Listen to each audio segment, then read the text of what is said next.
invention.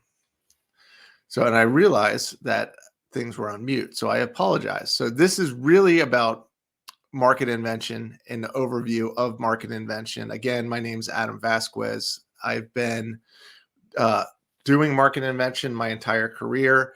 I'm not the first person to do market invention. Maybe I'm the first person to really coin the phrase, but by no means do I have a monopoly on the methodology itself. There's been some incredible mentors in my life and people that I've worked with, as well as people looking up and looking at what others are doing in similar ways around market invention. And so my hope today is that we will explore market invention more. This, for some of you, this is not new, but this is important to set a baseline to market invention and how it works. And with that, I'm going to jump in here and just kind of explain, market invention, what we're doing. And we're going to be doing this every week. And this is meant to be very casual. Ask your questions. Again, informal and casual. And I will do my thing to kind of educate and train of what I know is the known universe and how to apply market invention. But again, this is not, market invention isn't something that needs to be this big, hairy, audacious thing that is really hard for you to overcome. No, instead, this is really about doing something and creating something you love and getting other people to help share in that purpose with you, and building something as grand as a Netflix or as small as a weekend warrior project that you want other people to enjoy in your community. But it's really just about the future of what marketing is. And so let's just jump right into it. So, as I like to say, there's an intro to market invention, but why is market invention relevant? And I'd like to talk about three major points here. The first one is the market followers paradox. And what we see here, for some of you, this is not a new slide. You've seen this and aware of this. But the market follower paradox just states as such. If you're not the leader in a market, everything you do and say promotes not only the market, but the leader with that market. So if you're spending on advertising and you're not the leader, you're actually, again, promoting the leader when you promote yourself. And why? Why is that? It's always been this case, but pre-internet, if you had the most money, you could kind of brute force and own a shelf space in a store and kind of become the leader. Today, after the internet, it really doesn't work like that anymore. Now, you can spend lots of money and make everyone aware to think that you are the leader. However, if your product or service kind of falls apart and it does not put you in a leadership position, everybody's going to find out pretty quickly eventually. So you really need to be your authentic self and deliver on what you say you do. So now let's say you do that. You're still falling to the market followers paradox if somebody else has already started that market and created that market. And why? Because when you go out and you do a Google advertisement, doesn't matter, social media advertisement, a post on somebody else's, another media company's website, or even post a LinkedIn post, it really doesn't matter. If somebody is looking for what you do, they're going to search you, but they're going to find who else does it. And if there is a leader and you're not that leader, perceived leader, whether it's in reviews or what specific belief systems they're looking for, then you have just spent for your competitor. So meaning you are making them wealthier with your media buy. And I'll use Coke and Pepsi as the eternal poster children for the market follower paradox. What we see here in front of us is Google interest over time. And you see these spikes. These spikes are based on Super Bowl halftime show sponsorships. So when the top red line is Coke and the bottom blue line is Pepsi. Now, where Pepsi spikes on the bottom, the circled areas, especially the front and the back, the first one and the last one, are when Pepsi promotes and sponsors a Super Bowl halftime show. And what happens then is they get promotion and people come to Google and all this interest. However, they also spike up Coke because people go to Coca-Cola's website and everything else. So they increase the interest of the leader as well. And you can see the market followers paradox does not work the other way. There's no reciprocity in this process, or in this paradox, this doom loop, so to speak. Because when Coke sponsors a Super Bowl halftime show, which you see in the two middle spikes, Pepsi gets no reward. And so that's kind of depressing.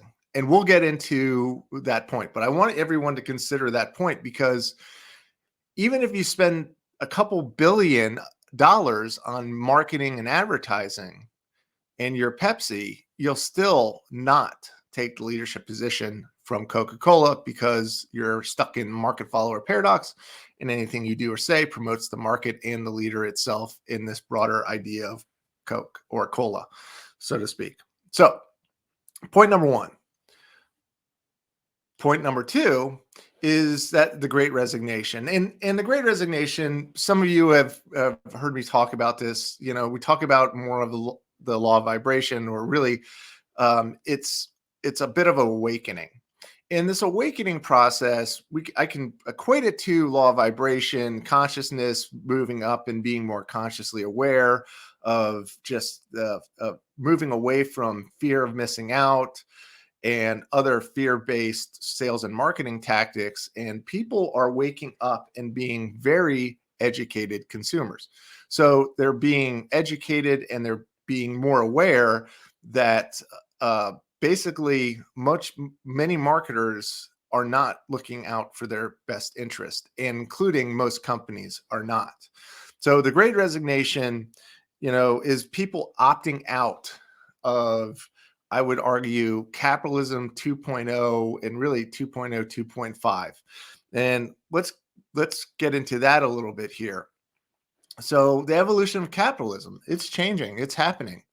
We see it all the time with companies like Patagonia that are doing amazing things, making major profits in this, growing into more of and being more of a capitalist 3.0 karmic capitalism model, versus companies like General Electric, who are slowly dying, and they're based on this authoritarian shareholder capitalism model, which ironically General Electric has probably may not make it to karmic capitalism, but has certainly spanned the first 1.0 and 2.0. Now, many people are talking about conscious capitalism and stakeholder capitalism, and we debate on that internally. However, I would challenge that and say that's not 3.0 karmic. It's really around 2.5. So people are still focused on the surface level and not understanding the larger connection of vibration and interconnectedness that we all have, which, if we focused on karmic capitalism, a lot of these other things would stop. So meaning our worries about inclusion and diversity, because we'd just be naturally inclusive and diverse, because we would understand that that's actually a feature and a benefit rather than something to be scared of. But so as people decide to move away from the fear-based paradox, or the fear-based realities that the previous generations and the media and everyone likes to keep us in, and move to more of a karmic-based capitalism model, our growth model really needs to change, and sales and marketing tactics need to change. So something to consider is, if the world is evolving, so does our approach to growth. And again, mapping to the map of consciousness by a gentleman, Dr. David Hawkins. For those who are not familiar with this, he was a clinical psychiatrist that was able to study behavior based on words, feelings, emotions, and strength in that from a kinesiology perspective. Hundreds of thousands of people have been researched in this process. And, you're talking about enlightenment being the top power and shame being force down in the bottom. And it is not a one-for-one comparison, meaning one person operating in a 600 piece level offsets a 20 level shame. We're talking thousands of times stronger, more powerful as you move up this map of consciousness based on those feelings and actions based on when compared to shame-based actions and things. And let's, this is directional, and these companies are not here to defend themselves, so I'm trying not to be too hard on them. But let's just throw them out up here on the map, and And look at where Coca-Cola was. Coca-Cola inspires happiness and good times and everything else. However, their internal culture is not at that same level.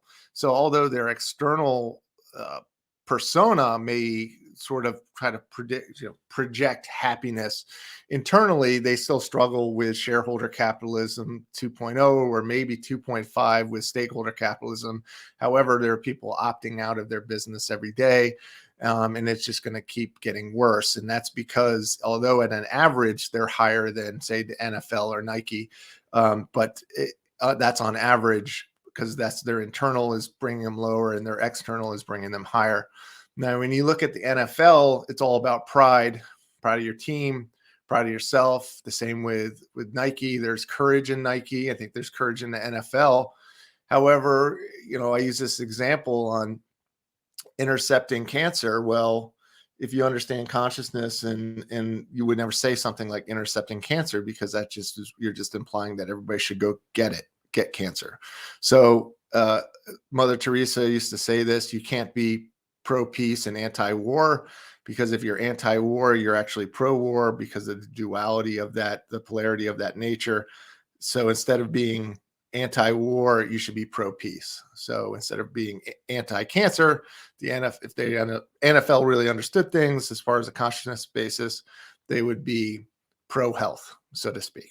I know it doesn't have quite the teeth in it like intercept cancer, and that's a great copywriting job from that perspective. But again, that's an example of an old understanding of consciousness and the map of frequencies and law of vibration, which everything's a vibration. So if we think about that, and then if we look at getting into the election season, and you'll see every ad, just about, I have not seen one ad that's not positive, but I haven't seen one ad that's positive. They're all not positive, is Democrats and Republicans. And depending on where you stand, both are guilty equally. They like to blame. They like to throw shame out there. They like to make feel like you can't do anything. They can do it for you. That's the apathy. Give you grief. They'll give you fear. On a good day, it's fear. On a bad day, it's shame. And maybe they'll give you anger to do something about it. Maybe there's pride there. However, it's not high on the consciousness scale, and we can see that. And people are waking up to this, and you no longer operate in a scarcity, lack-based environment. And if your brand represents a low level of consciousness, people are going to opt out of your brand. And it's starting with your own employees, because they know what's really happening and they see through the fluff of the external persona that you're trying to project to the world, which unfortunately for most companies, it is a projection of, maybe aspirations, but they certainly don't live it on a day-to-day basis. So sorry, don't need to bash these companies. I think there's a lot of really great people in every one of these companies that are trying to do their best. There is unfortunately a lot of ignorance in these companies too. And egos and arrogance as well, but that's just something we all have to work on ourselves. So then let's get down to what is a market. All right, so if growth is needing to change, let's just break it down. Let's get down to the basics. Like, what is a market? If we're marketers, like, what is a market?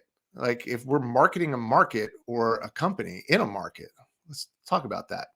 So a market is, simply put, you can read it here, is really a group of individuals coming together to solve a shared pain based on a shared belief.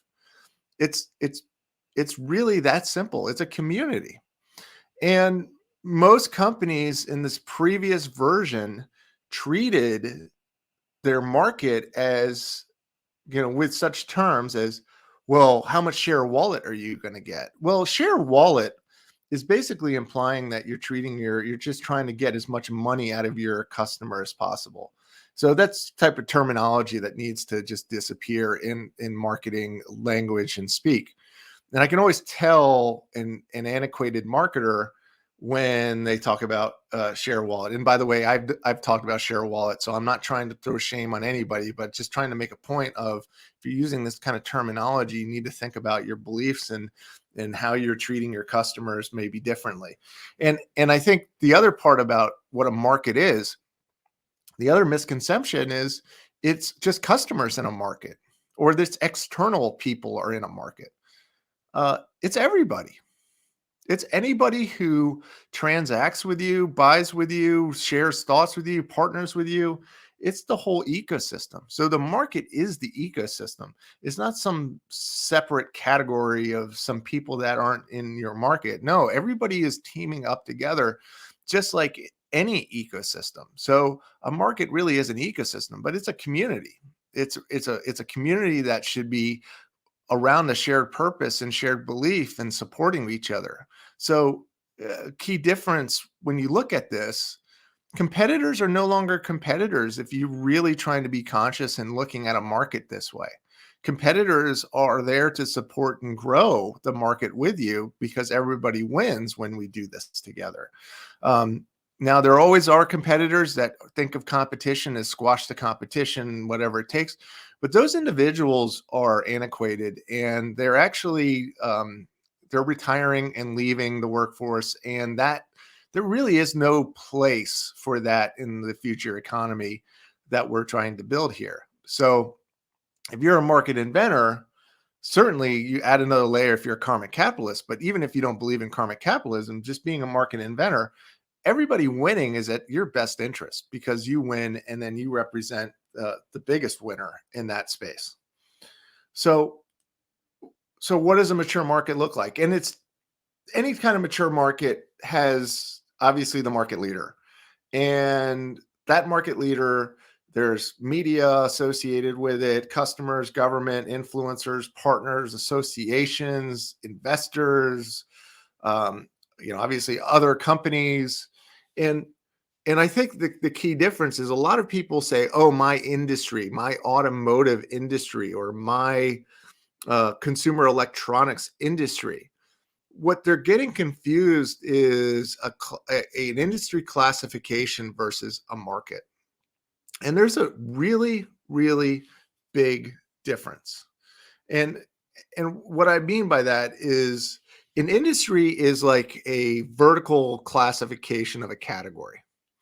A market is a belief system. So a market can have multiple industries within it, meaning if you're big on innovation and that's like your primary belief system, well, you probably, the innovation idea is the market, and the industries that you buy from are the industries that probably represent that market, almost like a persona, but deeper than that, a community-based approach, meaning you might buy Tesla, you might buy Apple because you're in that innovator sort of marketplace. You will not buy non-low tech things or sort of antiquated type things, right? Because of the innovation idea. But my only point is an industry can have multiple markets and a market can have multiple industries, but they are not the same. And in an industry, what I mean can have multiple markets is within an industry, you can have, say, an innovation in the automotive market, innovation companies, which would be Tesla. You can have sort of Americana type based market groups. And those would be companies like Ford or Chevy may be there. Jeep might even be that. And that might be an adventure market that's in industry. But then within that adventure market, you have the automotive industry, you have representation of each one of these industries, but they are not the same. If I'm making myself, clear here. So let's just call it that. Industry is a classification around a product category. A market is a belief system. Markets can have multiple industries and industries can have multiple markets, but you don't sell to industries. You sell to markets and belief systems, because even industries, if you're say you're a manufacturer, an automotive parts manufacturer, if you're just selling generic, oh, we're just experts in automotive, that's fine, but it's missing the belief system to that. So within, even the buyers within the automotive industry subscribe to different belief systems. So again, thinking about that, that's the market. That's how you want to invent, or really, when we talk about invention, you're bringing together these belief systems as a rallying call. And why do most people fall in the market followers paradox? Because they try to grow in the leader's market. So most people who are listening to this or tuning in, you are in this place. You are in the market follower paradox, where most companies are trying to grow, and everything they advertise or promote is promoting the market. Well, and the market reflects the leader's belief system always. So if you're trying to jump in and sell against a GoPro, well, GoPro has people that buy GoPros have a belief system, and they organized it around this camera. Now, it's a camera. Call it the industry, the camera industry. But somebody who buys a GoPro versus a generic, cheap manufactured one from China, and a GoPro might be manufactured in China. I don't have that, but anyways, a cheaper knockoff of GoPro. You're not buying GoPro's value system. You're buying something else. So people that buy GoPro are probably believe in more rugged, the adventure lifestyle, the trust of it, and even resonate with the founders, right? They see themselves through the founders' eyes, and they connect themselves, much like many people connect themselves with the idea they want to be with Steve Jobs, follow Steve Jobs, or that celebrity factor with Elon Musk and Tesla. And the reason is that all markets reflect the leader's belief system, because before the leader, or maybe it wasn't the leader, before some company organized an idea around a pain or hope, is a nice way of saying pain, there wasn't anybody organizing around it. So when they did that, they had to hire the people at first. Then they had to train those people. Then they represented the culture with those people. Their processes were the first processes of this market. Their products were, their language, everything they do. So when you jump in and you go in and you're like, oh, I'm going to go compete, you're Pepsi, I'm going to go compete with Coke. And then you say silly things like, we can only hire from within our industry. They know our industry. They know our market. What you end up doing is getting all the same people and all the same thinking. And so whatever you do, all you're doing is projecting and promoting the leader's belief system and the market that the leader's belief system represents. And I hope that makes sense for everyone. So why don't we try something different? Why don't we be the leader ourselves and lead by inventing new markets with new beliefs? And we're not saying that, we necessarily need a better Coca-Cola or something like that, but maybe we do. But usually there is an organization, or belief systems evolve when consciousness evolves and our perspective on things evolves. So then we need to keep basically create our own path and organize the next group. And the irony of all of this is, if you're in a mature market and there is a clear established leader, chances are that leader is creating the majority of the pain for that industry or that market per se. So a lot of times it's as simply, it sounds crazy, just be a better mousetrap, but it's solving the pain. A lot of times it's solving the pain that the legacy leader created when they created this market. Now, well, I'm also making a point of, when you're inventing new markets with new beliefs, there are certain beliefs that you have to keep up with, meaning those are the legacy market norms. Quality in automotive is one of those things. You cannot be a successful automotive industry leader, let alone a market leader for, say, the adventure market in automotive, without having quality, right? That is just table stakes. So the legacy market's norms in many ways become the measuring stick of the future market and how much better it is. And some of those things you keep. Other things you if they don't align to the belief system, you discard and you throw them away, or you improve them. However, regardless, you still need new beliefs and a rallying call and getting people excited about this new opportunity. And we'll, in future episodes, we'll get into how to uncover the opportunities. And in fact, we'll do that next week. But for now, know that it is actually easier to invent new markets than competing in legacy ones. It just is. It seems counterintuitive, but I will say this: there are less. If you believe in competition, I don't believe in competition anymore. I think of it as a scarcity mindset, like you're afraid somebody's going to take something from you, and I just don't believe our universe is scarce like that. That's my belief. But say you still believe in competition, and you are afraid that people are going to compete with you, and it's a very tough market, and there's so many people, and use blue ocean, there's a sea of red. That's all in your mind. And what I'm really trying to say here is it is harder to compete in that sea of red. In blue ocean's correct on that, because there's just more people. And there's just less people doing this. It's just really being codified now, meaning it kind of existed with a select few people understood this, but now it's being codified so more people have access to this information, which is partially why I'm doing this, to give more people access to this type of information. But the other thing to remember is when people say, "Oh, it's hard to get to the top level," say you're applying for a job. That job, if you stay in the sort of low level, entry level job position, there are way more people applying for those jobs, way more. Now, the further you go up, you actually have less competition. And inventing a market, you have zero competition, other than the legacy belief systems and the legacy market leader.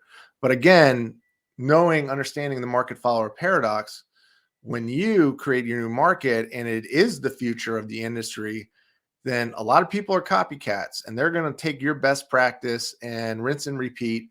And then what's going to happen is they're going to be trapped in the market follower paradox with you being the market leader, and it will flip. The whole thing will flip for you versus against you. Moving on. So what is the life cycle on this? Now, you can use multiple names for these areas. Open for debating that, but there are 4 critical sort of evolutions of your market. And what you do in these stages differs, right?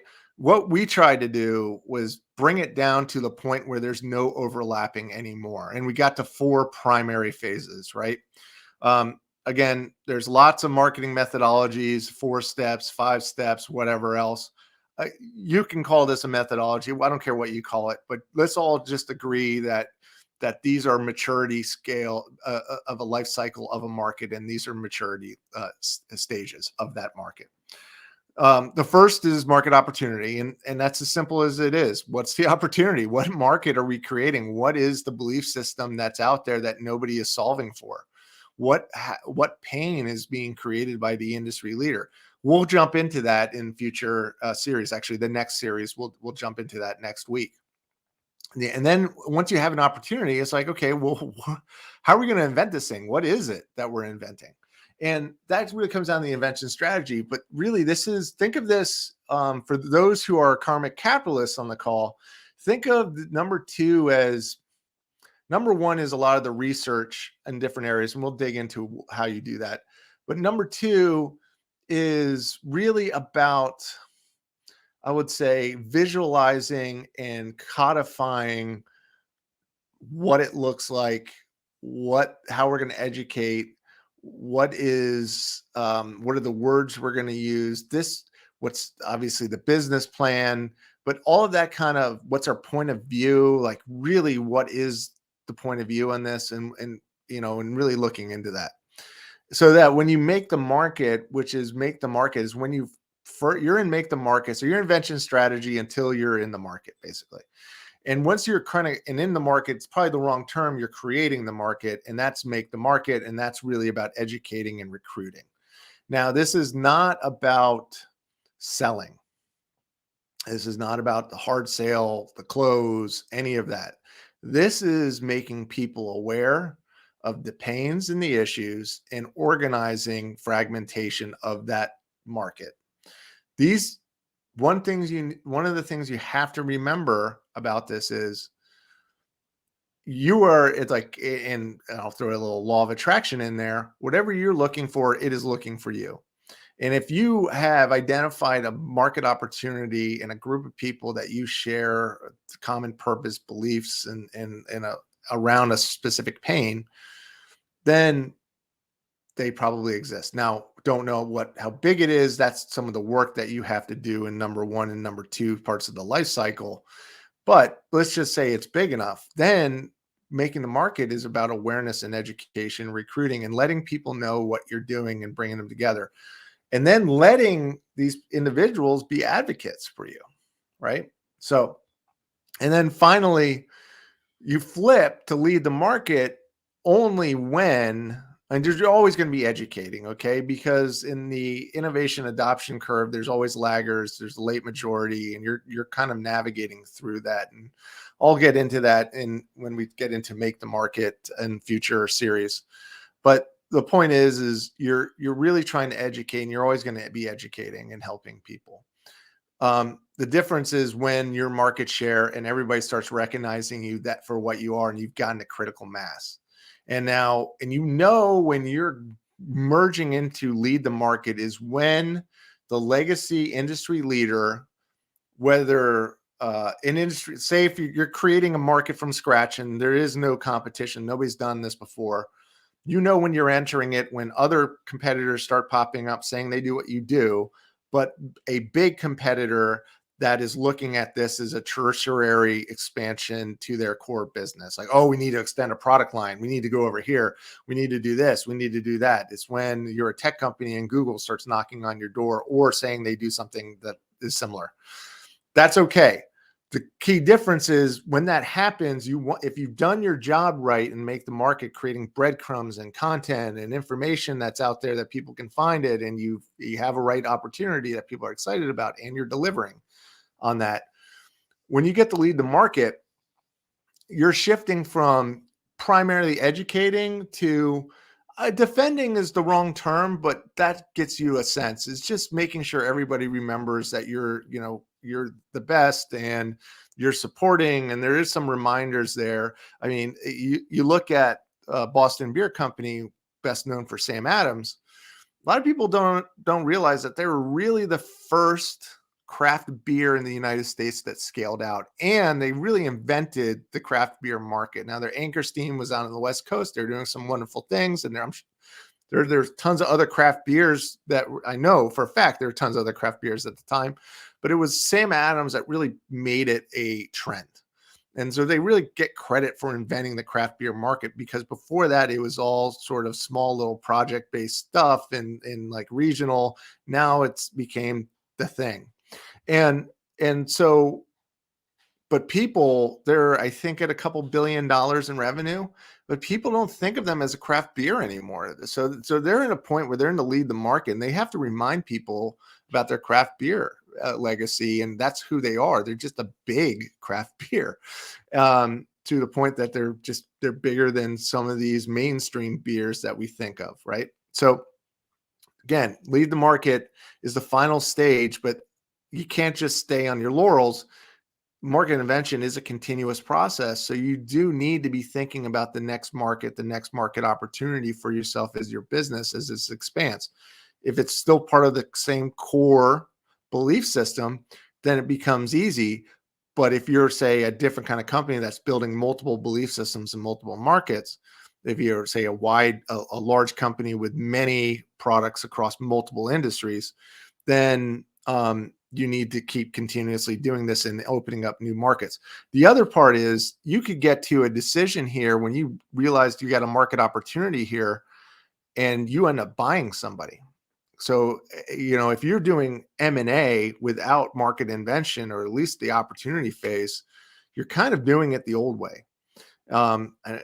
This is, in many ways, this is the old traditional way, but this is the way that works. And a lot of people are just chasing it or chasing trends, but they're really not understanding the difference. And I will say this, Benjamin Graham always talked about this as the value investor, finding the intrinsic value. And Warren Buffett's built a whole company, Berkshire Hathaway, off of this. But it's not just the numbers. What they are missing is, and it's not about protecting yourself through a trench, like barriers of entry in traditional ways, like, oh, the cost of entry is too high, so we've got some protective measures. The only protective measure for any business is the belief system. It's the only protective measure. That's, if you look at any company, technology can be repeated. It can be done better. It's done better all the time. Any product, there are no barriers of entry. The only, really, over time, all barriers entry eventually disappear. The only barrier entry that never disappears is the belief system. So if I'm not giving you investing advice. I do not do that. However, if I were to invest, which I do, I look for the intrinsic value, but intrinsic value with a core belief system, which companies like Apple have belief systems. Coca-Cola has a belief system. Keep going on and on and on, and there's belief systems. Even Taco Bell has a belief system, but other companies don't. Samsung does not have a belief system. It does, but it's a generic one, and it's a Me Too sort of belief system. If that's something you like, they're large in revenue and all sorts of things. But I just mean that when technology is the same, all you have to fall back on is belief system. So with that, keep moving. So becoming a thought leader through market invention, I think, talking about these 4 phases, I move myself so I'm not in front of things. I'll just pull this to the front here. The market opportunity, these are just some deliverables or things you should be considering. That's really about the research and the primary research where you want to dig into. And we'll dig into this market opportunity next week. But you really want to focus on what you do well, strengths, customers' pain, which a lot of times is what the market leader is doing to the customer, the competition, what influencers and what they are saying and what they're looking at, and then the mega trends. Mega trends are really about timing. And then it's just mapping and sizing of the opportunities that you generate. And we'll show how to do that. There's a whole mapping exercise that I'll walk you through. But regardless, it gives you a real good heat map on where there's opportunities and where there are not opportunities. And the invention strategy is, really starts with I call it the Declaration of Independence. And the reason why I call it the Declaration of Independence, because I think that's the best market point of view ever created to date. And if you read the Declaration, the United States Declaration of Independence, it really sets up the pain and the problem up front. And then it inspires you of what actions we're going to do about it and what this community is coming together for. And that's what your point of view is for. That is what it is. It's a rallying point, not for your company, but for all companies that share this belief system and individuals, whether they're employees, customers, investors, whatever, that are going to be coming and building this market with you. And then to make the market plan is simple planning. How are we going to do this? How are we going to educate? What is the old legacy term, go to market? A product service you have to develop, and then market concepting. And really, market concepting is important because everybody needs to see this and visualize it so that we can manifest it. And then moving into make the market, this is really when you're in the market and educating the market. And these are just channels of influence and education.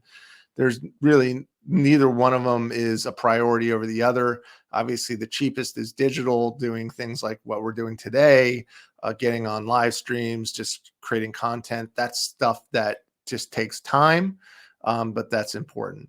And then once you make the market and you're going to lead the market, you're really shifting to defending the market. So your messaging is changing, your pose, how you're doing it, and you need to be authentic. and you now represent that belief system. You are the poster child for the belief system of that market. So you better live it, because your customers or your employees, everybody's going to see it now when you don't live that truest path. So there is no getting off of it unless you want to, right? Obviously, but if you falter, it can really hurt you, and it's really hard to get that trust back. So invention life cycle, how long does this take? Okay. So it's a very common question. I would say that it can take up to 7 to 10 years. Okay. And you're like, wow, Adam, I don't have that much time. That seems long. It really isn't when you're building a sustainable model that is going to last for 100 years afterwards. So, but it all depends on where your current business is and how much awareness you have already. Meaning, somebody like Elon Musk can drive a share price up on any one of his uh, companies or competitors, or drive it down just based on one tweet, right? So for him, or like an Apple company or a Google, they already have their audience. They already have an large established market. So when they roll out new ideas, they get adopted and quickly get to scale. Okay. So their time is much faster. You could, uh, taking out the actual development time of a product or service and the research and all that stuff that comes in, which by the way, can take years, depending on what it is. It could also take a couple months. You can see that impact right away. Also, if you're an unknown company, you can see the impact right away as soon as you get past the first two stages, because your messaging changes and now you're no longer selling in someone else's market. Your sales team, and if you're the entrepreneur, the solopreneur, you, how you talk about it changes. Now you're no longer selling people, you're inspiring people to come join your cause. And there's a big difference on that. We're talking force model is like, go out and call 10 million people and see if you get 10. The power model is build it, network it, show the people what, the community, what you're trying to do, recruit it, overcome it. But you're going to find people are going to be doing the work for you, and you're in flow. So, you can be in force, which is not in flow, or you can be from power, which is flow, and it's a higher vibration, which we talked about in map consciousness. So that was you'll still see immediate impact on this. Your conversion will go up drastically. You'll not chase down customers who are not aligned with your market platform or your belief system. You'll just see it pretty clearly, so you'll know when not to waste energy. Everything becomes more efficient, including all of your marketing spend. So, and the best thing about all of this is when you spend, you're not making the market leader money, because all you're doing is you're actually disrupting their revenue and siphoning it off from multiple sources, or something completely new. But my only point is, this is the way to do it, because just being another mousetrap in a sea of mousetraps is just not a winning formula, and you're going to go gray, go old, get old faster, and die unhappy. And that's the old way of model that we've been trained. And this is more of the truer model for how you should be marketing. So unlocking market invention. Again, I promised to make this an hour, so we're going to keep pushing through this. Any comments, please feel free to just drop in here. Unlocking market invention. So the point of view, called a Declaration of Independence, you need that first and foremost. And these are the things that, if you do nothing else, these are the things that you need to solve for. Belief system. So what does that point of view represent? What is your belief system? It matters. It is not about trying to change the world, but it is about organizing a group of people that share this belief system, that want to do this with you. And that's important. Language, the words you use. It's very important to change, to use the words that are yours. Salesforce.com and Mark Benioff from Salesforce.com came out with the idea of, obviously, cloud-based CRM. That was the market they were inventing. But the legacy market, which they also coined the name of, was on premise. And and it's interesting because Siebel Systems, they were selling, they were 99% of the market for customer relationship management at the time. And when they would start going into selling, and they were on premise, meaning on premise, for those who don't know, is you would have to install the software locally, and there would be no cloud, no internet to be able to just get software on demand. Things that obviously the newer generation takes for granted, but we actually used to install every application individually to each machine. And if there was an upgrade, we'd have to reinstall it every time. It'd be a once a year type of thing, and it would be a lot of work and very expensive. Mark Benioff solved that, but he also knew that he needed to give a language to the market to know the difference. And that's when he coined on premise, or maybe not Mark, but people on his team, so that when they went into when their Siebel Systems sales team would go in and sell their Siebel system, one of the questions that customers started asking was, is this on premise? I don't want on premise, because on premise represented the old belief system. So then suddenly the Siebel team were like, we just got labeled as on premise. I don't want to be on premise, but on premise is what we are. So they want software as a service model. And there happened to be one company called Salesforce.com, which now has the tallest building in San Francisco.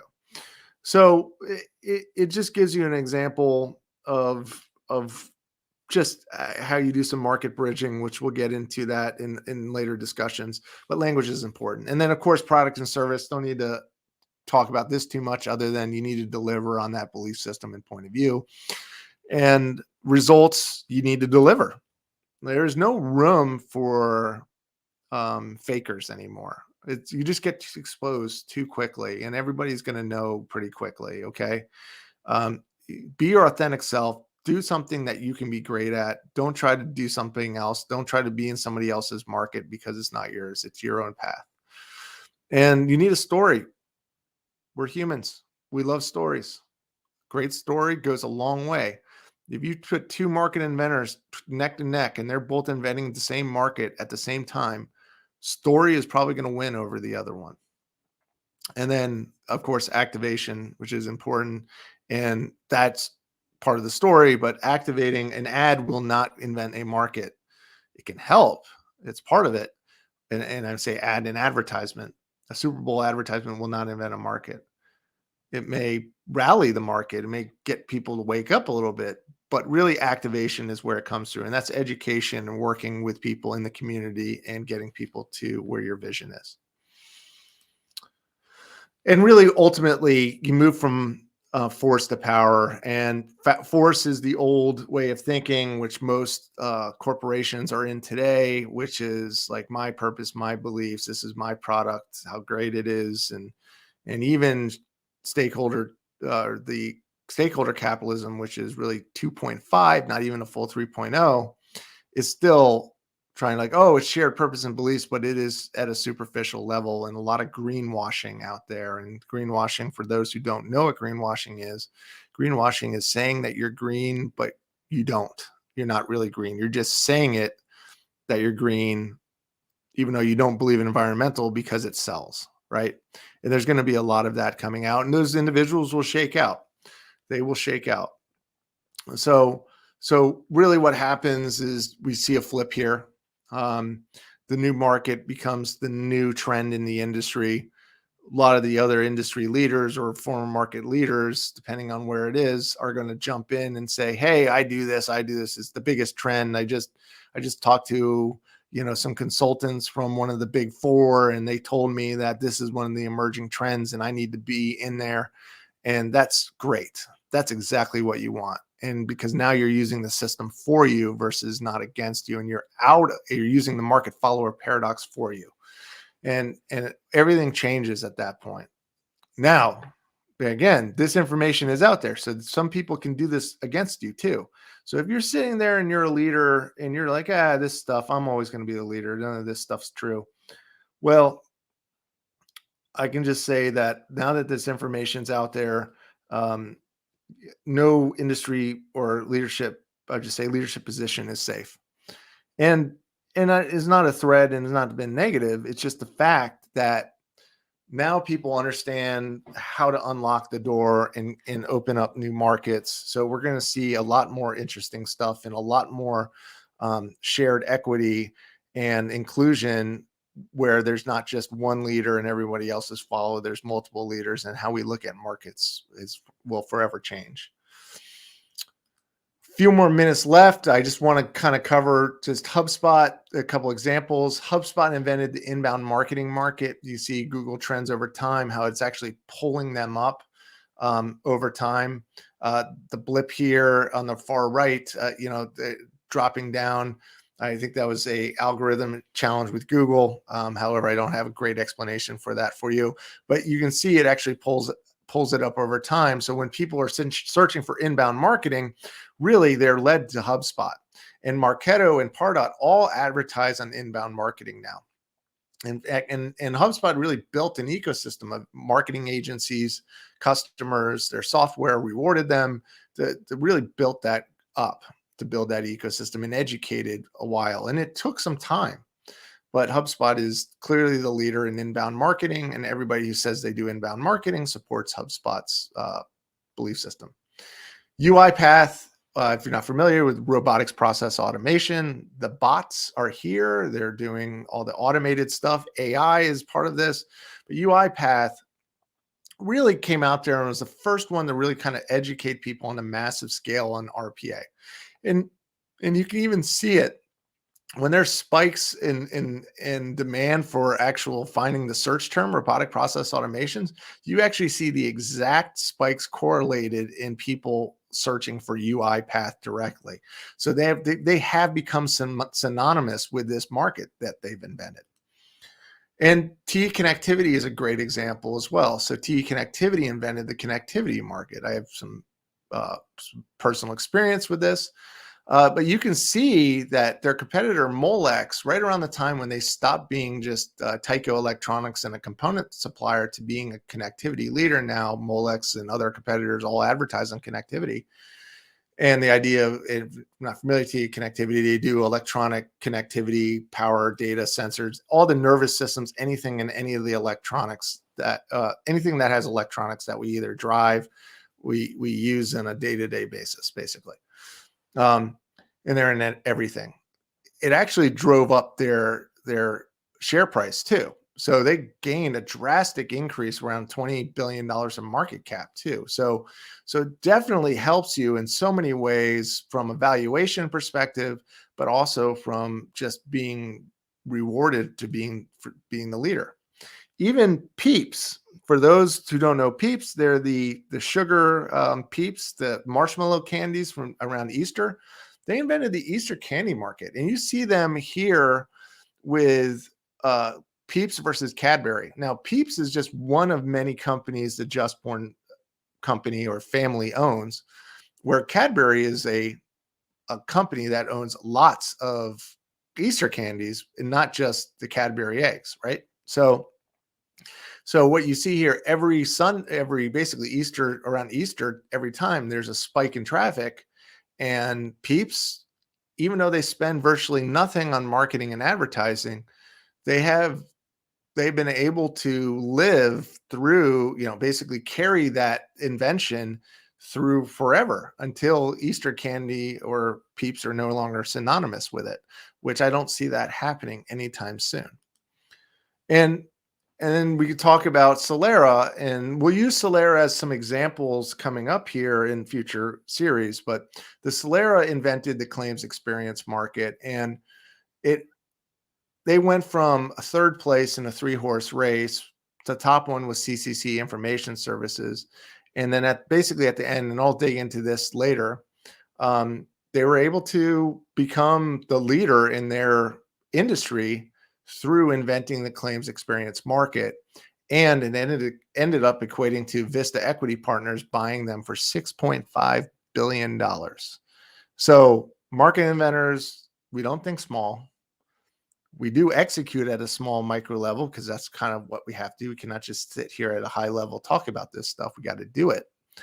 But it is a game changer. This is where you get high valuations. This is where you get um, customers that will buy from no one else in your industry category. Um, it's you need less advertising than competitors. You need less investments. You need less people. It's just your profit margins are larger. Patagonia's profit margins are twice as much as North Face or any of their peers, even though their peers have twice the number of people and the same revenue. So it motivates your team as well. And so I guess the point here is you really, as you think about these things, um, market invention is simply put a new model for growth in a new form of capitalism. It's not meant to uh, be, the silver bullet to solve world hunger. It's meant to be a process, a methodology, a philosophy of how to organize communities. Because as marketers, we are not here to promote just our companies any longer. We're here to organize people, to bring them together to solve a real pain or issue in the industry that we are. So that market is organizing and bringing these belief systems together. And lastly, I just wanted to share a few books that are worth reading before we depart. Toothfish, obviously, if you haven't read it, please do. It's available on Amazon. All of these are available on Amazon, either or Audible. Behind the Cloud, which is really interesting. I recommend you read Toothfish first, and then Behind the Cloud, and then Shoe Dog, which is from Phil Knight. Excellent book about Nike. Behind the Cloud's about Salesforce, and then Quench Your Own Thirst is from Jim Koch, and this is about Boston Beer Company, specifically Sam Adams. And you'll see a lot of the connecting themes, and each one of these individuals is market inventors. And every one of them has built incredible companies that have disrupted their industries and has created a sustainable market where nobody else will leave because they represent their belief systems. And it's pretty remarkable. So with that, just want to say thank you for joining us. This concludes our first series of Market Invention. I apologize for the sound issues. That's my user error in the front. I did not say anything more than I didn't repeat once I realized things were on mute. But again, thanks again, everyone, for joining us. And we'll continue to do this every week. And next week, we're going to jump into how to discover your market opportunity. And we'll dig in deep. So bring in questions. We're going to keep doing this. It's going to be informal. It'll seem a bit ad hoc, but my only agenda is to teach people how to do this as practitioners so that we're all more effective in achieving our dreams. And honestly, that is one of my big purposes on this life is I want to see everybody reach their potential. And this is a process and methodology I learned for some great successful people in different pieces throughout my career. And we're trying to bring a community together that is bringing this to life and that also is successful through this and making it better. Again, I'm a student of this like the rest of you, and I'm excited to share my thoughts and my experiences and learn from yours in the coming weeks. And we're going to keep doing this, and it's exciting. So thanks again, everyone. Have a glorious day, and I'll talk to you soon.